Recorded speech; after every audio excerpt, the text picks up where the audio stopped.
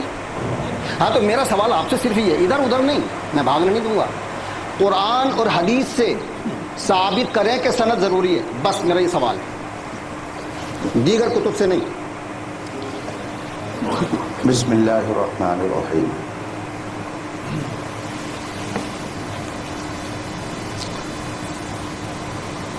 جب آپ نے اپنے آپ کو اہل سنت و جماعت سے کہہ دیا تو اہل سنت کے اصول اور اس کے ضوابط کو ماننا پڑے گا. اصول و ضوابط کو ماننا پڑے گا. اگر ایسا نہیں ہے تو بتائیے صوفی اسلامک بورڈ کی طرف سے جو اتنی شرطیں لکھ کر کے دی گئی ہیں کیا یہ قرآن میں ہیں؟ کیا یہ حدیث میں ہیں؟ اگر یہ شرطیں قرآن اور حدیث میں مذکور ہیں تو اس کا حوالہ دے کر کے ہمارے علم میں اضافہ کیا جائے. اس کے اندر کل شرطیں جو ذکر کی گئی ہیں 8 ہیں.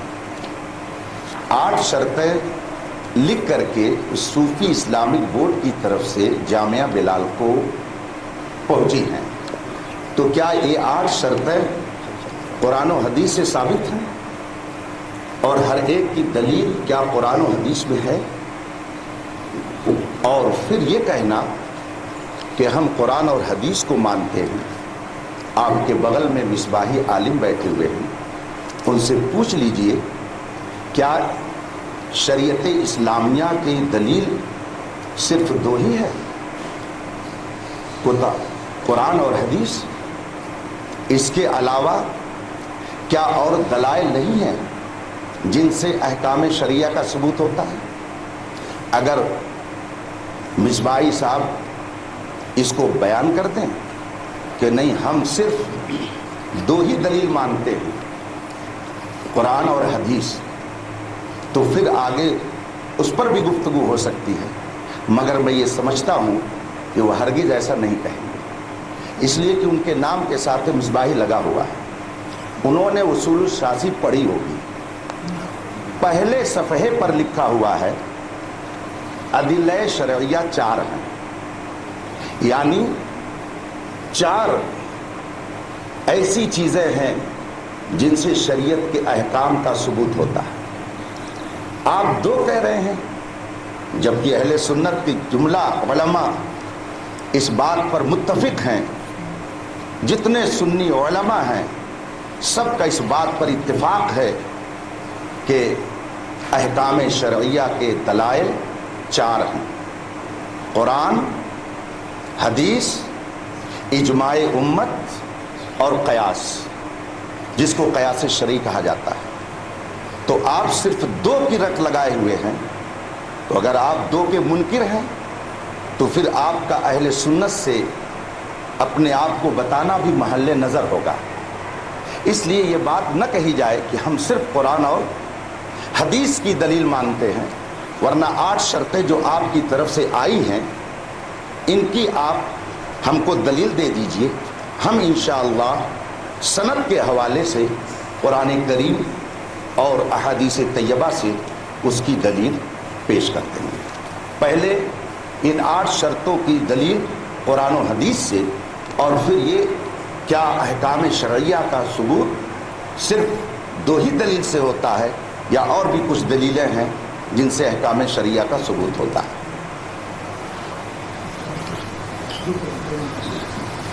اجازت ہے بھائی. بسم اللہ الرحمن الرحیم. اللہم صلی وسلم وبارک علی محمد وعلی محمد. آپ حضرات بخوبی سن رہے ہیں اور یہ آڈیو ویڈیو ریکارڈ بھی ہو رہا ہے. میں نے فریق مخالف سے صرف ایک ہی سوال کیا, بڑا چھوٹا سا. ابھی تو ابتدا عشق ہے, روتا ہے کیا, آگے آگے دیکھیے ہوتا ہے کیا. اول کیا ہے؟ کتاب اللہ. سب سے پہلے کیا چیز ہے؟ کتاب. اور اس کے بعد کیا ہے؟ حدیث. تو جب آپ نہ قرآن سے حدیث پیش کر پا رہے, نہ قرآن سے اپنی بات کو ثابت کر پا رہے ہیں, نہ حدیث سے ثابت کر پا رہے ہیں, تو آپ تو نچلے طبقے پہ جا رہے ہیں. یا تو یوں کہیے کہ بھئی میرے بس کی بات نہیں ہے, میں پھر جو ہے نچلے طبقے پہ آ کے بات کرتا ہوں کہ میں قرآن اور حدیث سے جو میں نے بات کہی ہے اس کو ثابت نہیں کر سکتا, پھر بات آگے بڑھ جائے گی. اور اگر واقعی میں آپ قرآن حدیث کو مانتے ہیں اول درجے پر، تو پھر آپ کو یہ ثابت کرنا پڑے گا کہ مناظر کے لیے باسند ہونا ضروری ہے۔ جی یہ میرا سوال ہے، جب تک آپ میرے سوال کا جواب نہیں دیں گے میں آگے نہیں بڑھوں گا۔ قرآن اور حدیث جی، اور یہ جو آپ دلائل دے رہے ہیں نا، عدل اربع کی بات کر رہے ہیں، میں بھی بہت جانتا ہوں، لیکن سب سے پہلے کیا ہے؟ قرآن۔ بولو بھائی قرآن ہے کہ نہیں؟ میں آپ لوگوں سے پوچھوں سب سے پہلے نمبر پہ کیا ہے؟ ہاں آپ لوگ بتائیے، عالم دین ہے کہ نہیں؟ بتائیے حال ہے، مطلب قرآن کے لیے کہنے کے لیے تیار ہے۔ ہاں میں پوچھ رہا ہوں، میں پہلے قرآن ہے کہ نہیں؟ آپ ادھر آپ نہ بولے، آپ نہیں بولے، آپ کو بولنے کا مجاز نہیں، خاموش۔ تو یا تو مفتی صاحب یہ کہتے ہیں کہ میں قرآن حدیث سے سند کی بات ثابت نہیں کر سکتا، تو پھر میں بات آگے بڑھاتا ہوں، اور اگر ثابت کر سکتے ہیں تو کریں۔ جی ٹھیک ہے، یہ میرا سوال ہے۔ بسم اللہ الرحمن الرحیم۔ بات آپ کی پوری ہوئی؟ ہاں پوری ہوگی۔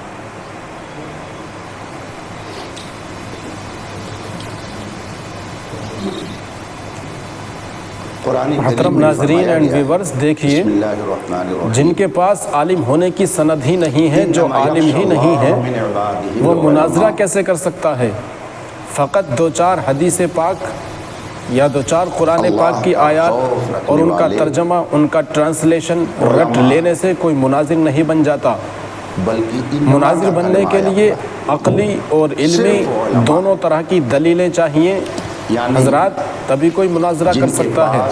لہٰذا ان کے پاس تو سرے سے ہی عالم ہونے کی بھی ڈگری نہیں ہے، لہٰذا آپ دیکھیں کہ صرف اور دوسری جگہ فرمایا گیا بسم اللہ الرحمن الرحیم وعباد الرحمن الذین یمشون فی الارض ہونا، رحمان کے بندے وہ جو زمین پر آہستہ آہستہ چلتے ہیں، اکڑ کر نہیں چلتے، ان کی گفتگو میں تکبر نہیں ہوتا۔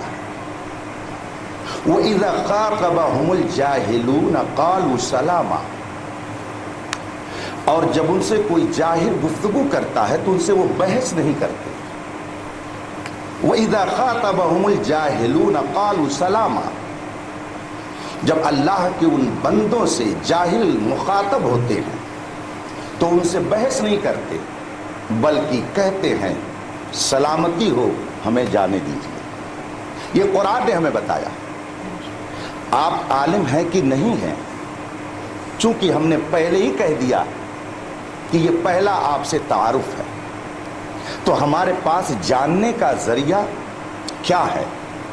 دل میں آدمی کے جو کچھ ہوتا ہے یا دماغ میں جو کچھ ہوتا ہے، اس کو ظاہر کرنے کا دو ذریعہ ہے، یا تو زبان اور یا تو قلم۔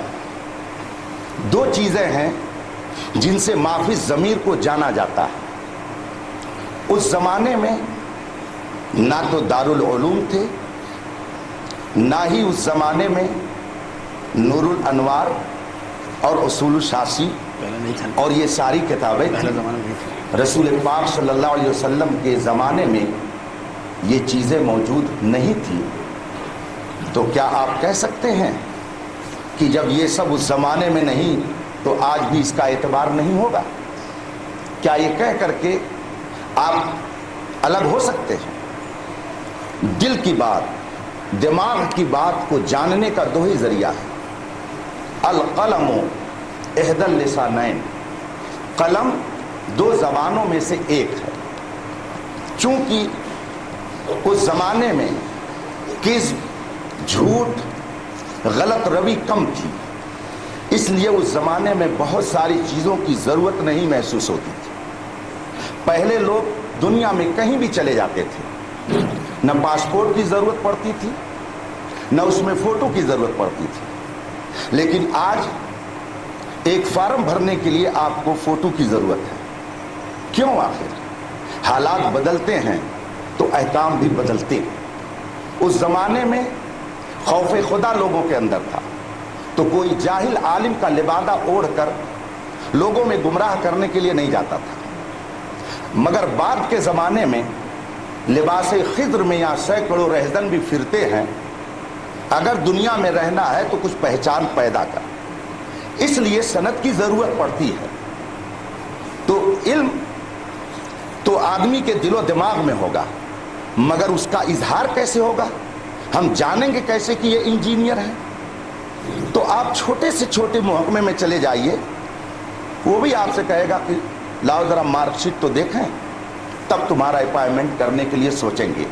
یہ ایسی بات نہیں ہے کہ جس پر آپ برافروختہ ہوں، اس پر ناراض ہونے کی ضرورت نہیں ہے۔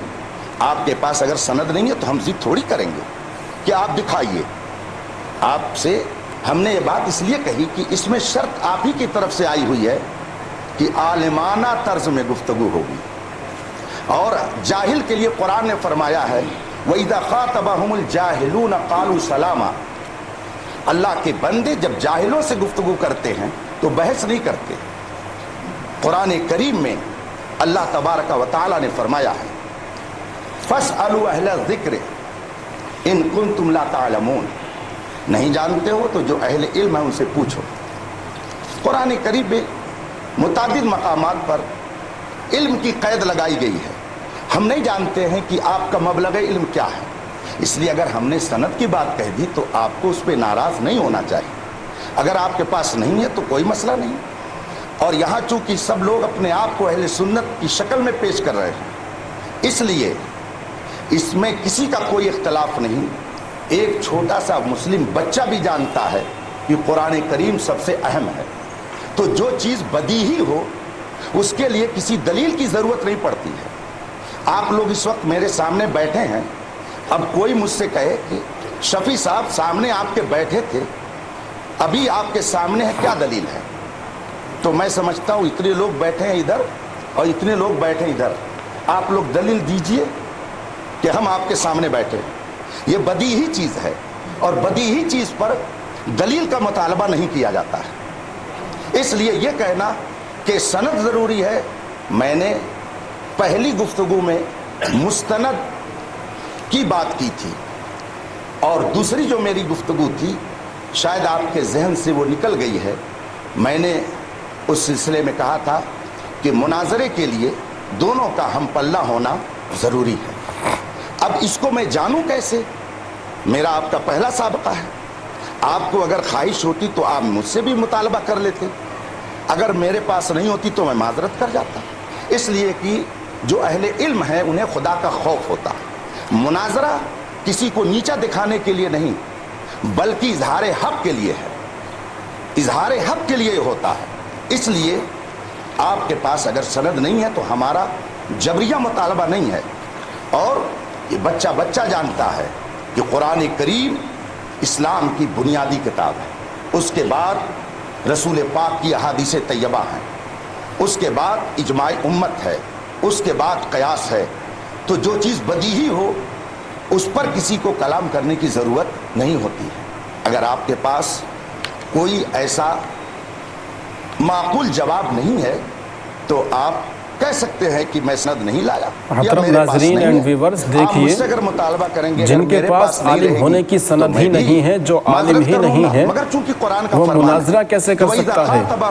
فقط دو چار حدیث پاک یا دو چار قرآن پاک کی آیات اور ان کا ترجمہ، ان کا ٹرانسلیشن رٹ لینے سے کوئی مناظر نہیں بن جاتا۔ مناظر بننے کے لیے عقلی اور علمی دونوں طرح کی دلیلیں چاہیے۔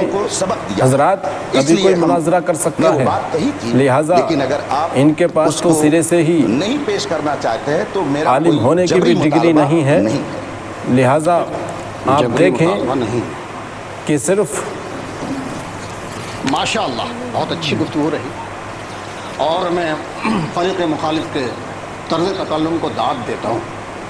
بہت اچھی تقریر کی، ادھر ادھر کی باتیں بھی کی، مگر ہمارے سوال کا جواب نہیں دیا، اور خود اقرار کر لیا کہ رسول کے زمانے میں سندیں نہیں ہوتی تھی۔ معذرت صاحب، لیٹر کے مطابق جو ہے خط جو دیا گیا ہے اس میں جو ہے ضروری ہے۔ تو اب ہمارے حضرت کیا بول گئے آپ کہاں سے فارغ ہیں؟ میرے بھائی سن تو لیں، آپ بیچ میں نہ بولیں، ابھی بات کر تو ہم سن تو دیکھیے، ہاں مجھے جواب دینے دے بھائی صاحب، بیچ میں نہ بولیں، جواب دینے دیں، ہاں اب بیچ میں نہ بولیں آپ، یہ خلاف قانون ہے مناظرے کے لیے۔ قرآن اور صحیح حدیث کے مطابق حضرت نے میرے سوال کا جواب نہیں دیا، آپ سارے حضرات سن بھی رہے ہیں اور دیکھ بھی رہے ہیں، اور یہ کہا کہ رسول کے زمانے میں سند نہیں ہوتی تھی۔ وہ جب رسول کے زمانے میں سند نہیں ہوتی تھی تو پھر اب آپ مطالبہ کیوں کر رہے ہیں؟ دوسرا جواب انہوں نے کیا دیا کہ ہم جبراً سند کا مطالبہ نہیں کر رہے، مطالبہ کر بھی رہے ہیں اور کہہ رہے کہ ہم مطالبہ نہیں کر رہے۔ تو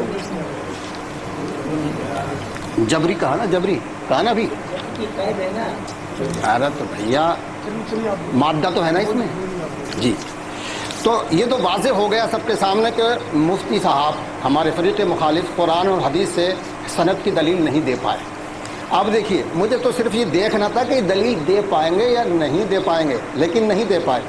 الحمدللہ رب العالمین، قرآن عظیم میں اللہ نے ارشاد فرمایا وَفَوْقَ كُلِّ ذِي عِلْمٍ عَلِيمٍ، ہر علم والے کے اوپر ایک علم والا ہے، اور یہ سلسلہ اللہ تبارک و تعالیٰ تک پہنچتا ہے۔ اگر کوئی یہ کہ میں بہت بڑا عالم ہوں تو پھر اس کا مطلب یہ ہے کہ اس کو غرور ہے، کیونکہ سب سے بڑا عالم اللہ تبارک و تعالیٰ ہے قرآن کے مطابق، فَفَوْقَ كُلِّ ذِي عِلْمٍ عَلِيمٍ۔ تو اللہ تبارک و تعالیٰ نے جتنا مجھے علم دیا ہے، اگر یہ کوئی یوں کہے کہ صاحب میں بہت بڑا عالم ہوں تو یہ اس کا دعویٰ جھوٹا ہے۔ اگر عربی جانتا ہوگا تو سنسکرت نہیں جانتا ہوگا، سنسکرت جانتا ہوگا تو فارسی نہیں جانتا ہوگا، یہ ہر علوم اس کے پاس نہیں ہوتے، کسی نہ کسی علم میں جاہل ہوتا ہے، سب علم میں وہ ماہر نہیں ہوتا ہے۔ تو الحمدللہ مفتی صاحب تو جواب نہیں دے پائے، اور یہ میرے پاس 2 سندیں ہیں۔ کتنی سندیں بھیا ذرا ادھر فیکس کرو، کتنی سندیں ہیں؟ 2 سندیں ہیں۔ ہاں ایک منٹ، ابھی بات پوری ہونے دے، بات میں خود دکھاؤں گا۔ یہ جو سند ہے یہ سرکاری یونیورسٹی کی ہے، نئی دلی سے، سرکاری یونیورسٹی کی نئی دلی سے ہے۔ یہ مجھے جب میں سرکاری سند کا متحمل ہوں تو مجھے اب فریق مخالف سے سرکاری یونیورسٹی کی ہی سند چاہیے، نہ کہ پرائیویٹ کسی مدرسے کی۔ دوسری بات یہ ہے کہ یہ جہاں سے میں نے حفظ کیا ہے، الحمدللہ میں حافظ ہوں، یہ اس مدرسے کی سند ہے اہل سنت کی۔ میرے پاس 2 سندیں ہیں، ایک حفظ کی ہے اور دوسری عالم کی ہے سرکاری یونیورسٹی سے۔ تو مجھے فریق مخالف سے سرکاری اسکول کی، سرکاری مدرسے کی سند چاہیے۔ لو بھیا دکھا دو، میرا وقت ختم ہو گیا۔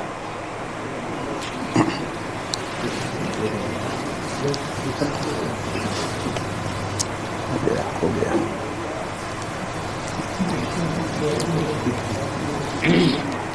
صحیح ہے۔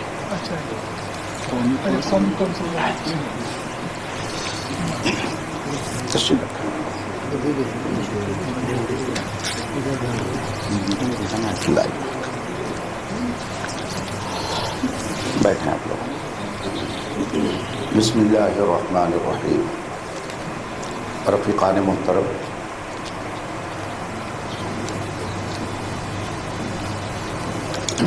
میں نے شروع میں اسی لیے یہ بات کہی تھی کہ آپ کا تعلق کس جماعت سے؟ آپ نے اس بات کا اقرار کیا کہ ہم اہل سنت و جماعت ہیں، اور اہل سنت و جماعت کے نزدیک، علماء اہل سنت کے نزدیک، قرآن و حدیث کے علاوہ بے شمار کتابیں ایسی ہیں جو سند کا درجہ رکھتی ہیں، ہزاروں کتابیں۔ مثلا آپ کو قرآن کریم کی تفسیر اپنے من سے کرنے کی اجازت نہیں ہے۔ رسول پاک صلی اللہ علیہ وسلم نے ارشاد فرمایا من کذب علی متعمدا فلیتبوأ مقعدہ من النار، من قال فی القرآن برأیہ فلیتبوأ مقعدہ من النار۔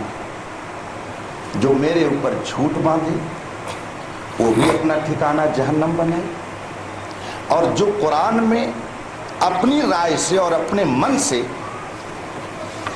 جس کی تائید اقوال صحابہ اور ائمہ سے نہ ہوتی ہو، اپنی طبیعت سے قرآن میں کچھ کہے۔ محترم ناظرین اینڈ ویورز، دیکھیے جن کے پاس عالم ہونے کی سند ہی نہیں ہے، جو عالم ہی نہیں ہے، وہ مناظرہ کیسے کر سکتا ہے؟ فقط 2-4 حدیث پاک یا 2-4 قرآن پاک کی آیات اور ان کا ترجمہ، ان کا ٹرانسلیشن رٹ لینے سے کوئی مناظر نہیں بن جاتا۔ مناظر بننے کے لیے عقلی اور علمی دونوں طرح کی دلیلیں چاہیے حضرات، تبھی کوئی مناظرہ کر سکتا